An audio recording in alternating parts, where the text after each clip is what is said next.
Well, I actually think we've made it through that horrible run of games we were worried about in the last video, relatively unscathed. We're absolutely not in a title race, but we should still be okay to qualify for the Champions League this season.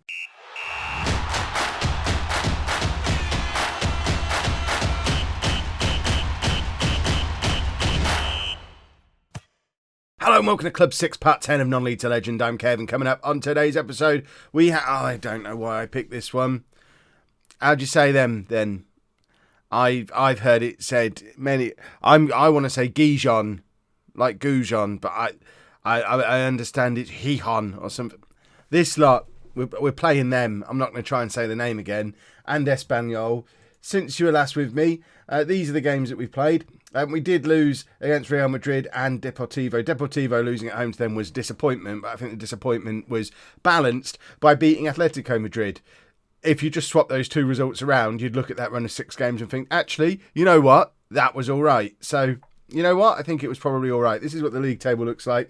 We're 28 games gone, and we're out of the title hunt, I think, unless both Madrid teams completely fall apart. We don't play either of them again now, which is just as well because they like to beat us. We've got a game in hand. If we win our game in hand, which is against in today's episode, we narrow the gap on Atletico to 5 points with some games to go, 9 games to go. It wouldn't be the most shocking title win in the history of the world if we managed to pull it off, but I think really we want to be focused on a top 4 finish at this point. But Real Betis and Real Sociedad are a little bit too close to comfort. We do need a win today to bring that gap back out to 6 points. And I'm much happier having a 6-point gap behind us than I would be if it was like a 2 or 3 point gap above us. Because I don't think the league title is realistic, but a Champions League finish would be spectacular. And this is the team that we're going to be putting out there to try and achieve exactly that. We've got Markovic in goal, a back four of Garcia, Woodenberg, McCrory and Bustos, with Moreno, O'Neill and Mosca in midfield, Ruiz, Valentini and Raul up front. Who on earth is Raul? I hear you cry. He's come through the youth system. We're giving him his debut today because we've got a little bit of an issue around fitness and players. If we just narrow this down a little bit, I am wondering why last night's Kev didn't pick Moreno to play on that right-hand side. I'm sure he's got his reasons. So Pozo's suspended. Jovic is injured. Lorenzo, who we've played there from time to time, is injured.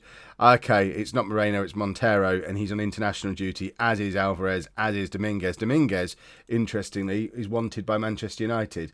They've got a full-on chase on Mourinho. Look at all the teams that want this guy. I think we might have a player on our hands there. We probably need to make sure that he's not got a tiny minimum fee release clause. I think we need to be offering him a new contract fairly soon, although I think we've only just done it. So we've got a lot of players away on youth internationals. We've got a whole bunch more injured and suspended, including Garcia as well, who's injured. So it's a bit of a makeshift team, but hopefully a further example of just how good our youth setup is. This guy came through the youth team like 3 weeks ago. He's not even the best of the latest players who've come through. Where has potential gone? Why has it disappeared? There we go. So we've got a whole bunch of superstars who've come through this youth setup again. I mean, look at the state of this guy. John A. Molina, 5-star potential player. Ramirez is one who we already had. I'm looking for 16-year-olds. Raul's there as well. Sebastian is a young striker. I could stay here for the next 10 seasons, and if I really tried, I think I could do a proper youth academy challenge and not sign another player, because the youth setup is so good. They just pump players out constantly, and it's wonderful to see. But it might be a little bit soon to put Raul into the team, but, needs must. We don't have anyone else who can play out there. Let's see how he gets on. Ruiz, I think this might be Ruiz's first game of the season. He's played a couple of games. He was very good when he was playing instead of Garcia last season while Garcia was injured. Not quite come on as well as I would expect him to over the course of the last year. But that might just be because our best player is ahead of him and he's not getting game time. So it might be the ideal opportunity for Ruiz to go out there and have a good game today. Let's get into the match anyway. We're all eyes on Raul, who's not fully fit either, and those two aren't really fully fit, and we're giving out squad numbers. I mentioned how important it was to try and win this game in hand. Now I'm looking at just how many players we've got unavailable. I'm a little bit worried. and they're playing a flat back six as well, which is going to make it that much harder to break down. But we might have a 16-year-old explode onto the scene here, which would be lovely if we did. Let's see, we're only 6 for 4 now after that run of games we've won. But remember, in the first half of the season, it was this run of games now where we won like 8 or 9 games in a row, because we kind of got all of the big difficult games out of the way in that spell of 6 or 7 games that we've just played. The only real big game we've got now for the rest of the season is Barcelona, and obviously they're still having a pretty terrible season. They are working their way up the league, so things aren't quite as bad for Barcelona as they were last time we played them, and they did beat us twice in the Spanish Cup. So I think we're probably going to budget for one more defeat against Barcelona, but I'd like to think if we can get a little bit closer to full fitness again, we've got the ability in the squad to win the majority of the games that we've got left and really put some pressure on the 2 Madrid teams, and hopefully not worry about what's going on behind us, which I know is the opposite of what I said at the start of the episode. But, you know, here's Raul, plays it back to Bustos. I am struggling a little bit with these youngsters because we've lost like 3 or 4 of them over the course of this season for tiny fees. I think, oh my word, what's just happened? Oh my goodness, that is a terrible, terrible own goal. Yikes. I think if ever there was a call for the concentrate shout, Markovic he's not even looking. He does not expect that ball to come back anywhere near him. And to be fair to him, it didn't come back anywhere near him. It's a lovely finish from Woodenberg from long range. We need the concentrate shout because that was just stupid. I don't even remember what I was saying. Yes, youngsters. We've had 2, 3, 4 of them leave for like £2.5 million on minimum fee release clauses. And we need to keep an eye on that because it's no good having a brilliant youth system if the really good ones leave. And I think I need to work on my minimum fee release clauses. And do you have to have them in Spain? Because I don't ever seem to be able to turn them off, which is problematic. And I need to work out where to position them. It's complicated, but I need to. It's a job for the summer. We don't want to have another 2 or 3 of our promising youngsters disappear. I think this time last year we were talking about a right back called Bautista, who I was excited about because he had the same name as a wrestler. He's gone. He left in January, and there's a couple of others who've gone as well. And we're not getting enough money for them, and they're 5-star potential players, and it's a problem. As previously stated, it's a problem. What's also a problem is the fact that we're still behind in this game. And I probably should have shown some passion. Do 10 minutes of passion when we have the opportunity to. Here's Raul. First chance at a proper look at him. Cross comes in towards Ruiz. And it's a lovely finish from Antonio Ruiz. The 2 young wingers making their first starts of the season. First start ever for Raul. And we've got a goal. We've got a goal back. There you go. What a start to his Sevilla career for Raul. We need to get him. He's one, definitely. We need to give a big contract to. And the problem is, when you do the big minimum fee release clauses, they expect big money for it, or they get all grisly. And the last thing I want is grisly youngsters, because then I think I acted too late with Batista, and by the time I realised what was happening and tried to offer him a new contract, he was refusing to discuss terms because he was unhappy at the club because of his contract. And I messed it up completely. I'm not used to having such a good youth setup, and I'm certainly not used to this environment of minimum fee release clauses and young players moving so often between clubs. It seems to be almost constant that young players are moving between clubs, not just to and from us. They're just moving around constantly. Is that how it works in Spain? Because it certainly seems to be how it's working in this version of Spain in the future. I am aware Mosca's just scored a lovely goal, 8 for the season for him. And if we end up getting the best part of it overall, then I can live with that. Like Dominguez is an example. He's a youngster who we picked up for like £1.5 million on a minimum fee release clause. Exactly the same deal as we've lost some players for. So if we're kind of getting as many as we're losing, I suppose it's not a disaster, but there must be a way to stop leaking them that doesn't involve throwing loads of money at them, because we don't have a lot of money to throw. Right. Yeah, you are capable of better, particularly defensively. I mean, haven't had a shot in that first half. They did go 1-0 up, of course, because of nonsense from Woodenberg, who, unbelievably, is classed as our best defender, rating-wise, despite the absolute nonsense from him to concede the goal. Have we won a penalty here, or is that a free kick on the edge of the area? Is it it's a red card, that's for sure. I think it is a free kick, though. That appears to be a wall forming, and we don't even get to see the free kick. But Gijon, now down to 10 men. Oh, that's going to upset some people. Kev's saying it wrong. Kev says, I don't speak Spanish. My mouth doesn't go into some of the shapes that you need to do to say Spanish words. I can't even do my THs properly in English. I'm not going to be able to do Spanish words in Spanish. I apologise profusely. Ruiz has had a very good game. I am starting to think we probably should have given him a bit more game time over the course of this season. But then how do you do that with Garcia basically single-handedly dragging the team into the Champions League positions in that position? Right, O'Neill's not playing great and he's on a yellow card, so Mateus can come on for him. That's a fairly simple one. Moreno can come off for Horvath. And, Anthony Townsend is finally appearing on the bench again. Remember him? Got injured right at the start of the season and we've not seen him since, but he was a key part of the team that was so good in the second half of last season. We haven't got much left on the bench, have we? Yikes. We should have brought Ramirez on rather than Horvath, because Ramirez is the future of defensive midfield for us. You can tell we're really down to bare bones. We've got nothing else to bring on. Raul is shattered, but, we've got no one to bring on for him. See, he's on a youth contract, doesn't have a minimum fee release clause yet. Does that mean he can be poached? I need an explanation. Someone needs to explain youth football in Spain to me down in the comments, because at the moment I don't really understand it. I'm not going to make a final change. But I obviously don't want to lose him, but I don't want to offer him a contract too soon, and by offering him a full-time contract, give him a £3 million minimum fee release clause and lose him that way. Because obviously that's not a bad debut, is it, for a 16-year-old? He looks quite good.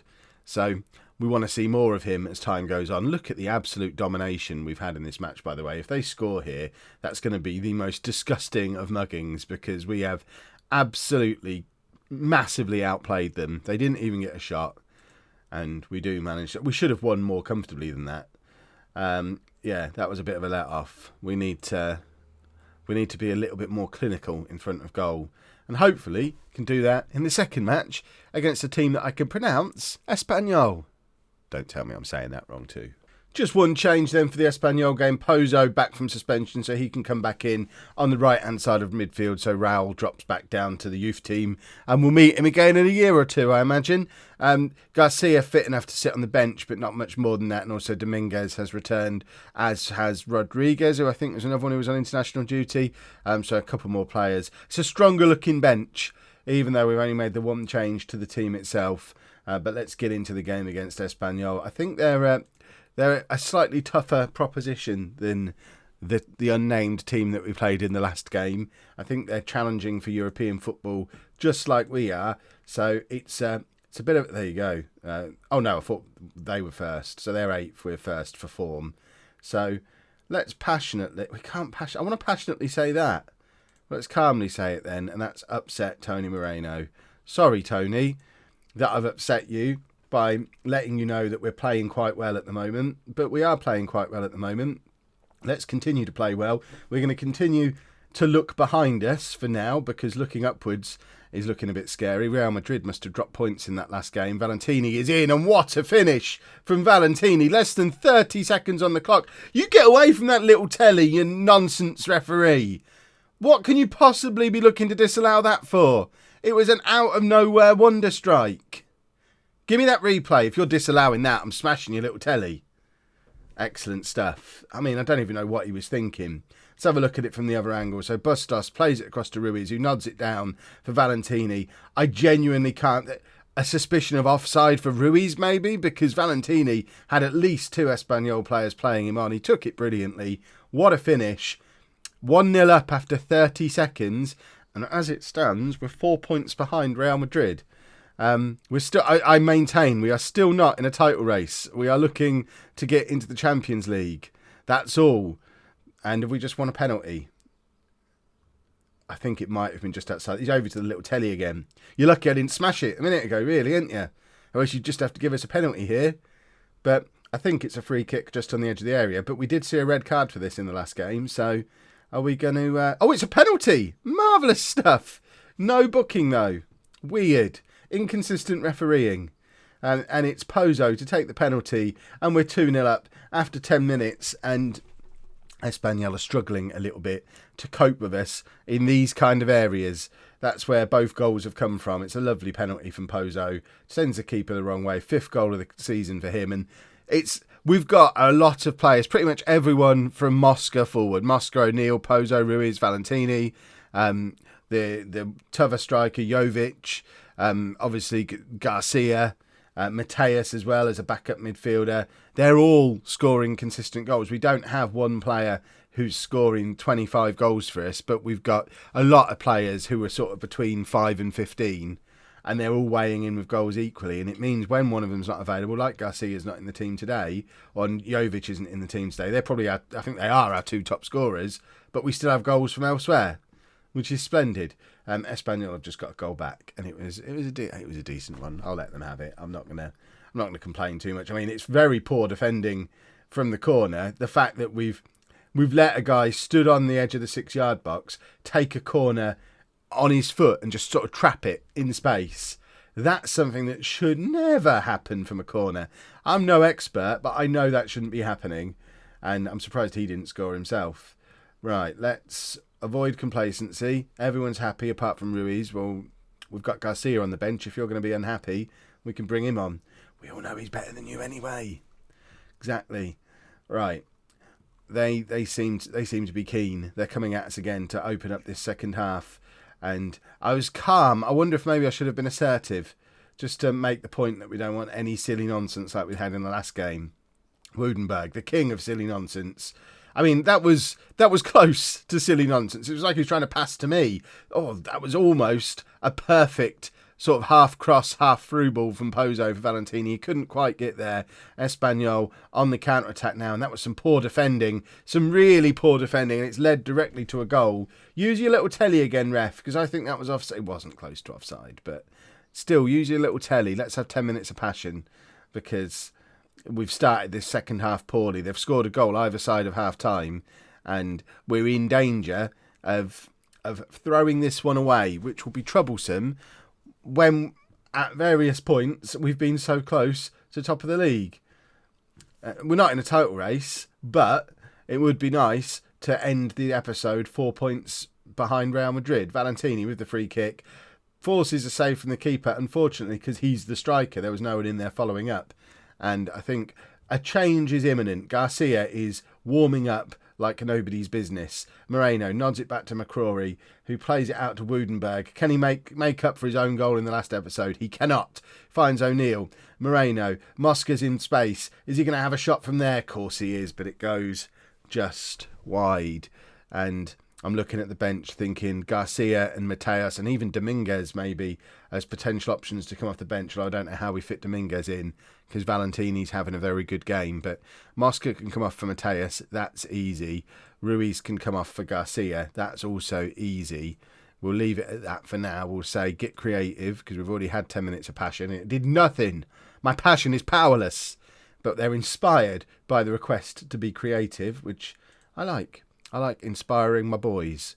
And I want to get Dominguez on. So I'm going to bring him on for Pozo, and I'm going to stick Valentini out there. And the good thing about Dominguez as well, he's a natural pressing forward, so fits into this system really well. And with all of the top teams in Europe after him, I think I probably need to start giving him some more game time, because he's barely played for us. But obviously he's quite good. And we need to see for ourselves that he's quite good. Garcia plays it over the top to Dominguez. We've got almost no time left. In fact, there is a final whistle. 2-2 away against Espanyol is a good result, really. It's a good thing we're not in a title race, because it's a good result for a team looking to get into the Champions League. It's a poor result for anyone looking to win La Liga. But we're not, because we're not in a title race, so we're not going to worry about that. So that's how the league table looks. 8 games remaining. We're 6 points behind Real Madrid, 7 points clear of Real Sociedad. But I think, is it them we play next? No, it's Real Betis. So I said we've got a fairly easy run in. There's still a couple of meaty games. Real Betis, Barcelona, Villarreal. There's still some tricky games coming up, but I think that's probably what we'll come back to. We'll do Barcelona and Villarreal as the next episode, because you never know, we might, if we win all the games between them and those two, we might just find ourselves in a title race. So I don't just want to race through until the end of the season. So we'll do Barcelona and Villarreal in the next episode and then see where we are from there. If you've enjoyed that, please make sure you leave a nice big thumbs up on there for me. Subscribe to the channel for daily Football Manager videos. And thank you very much for watching.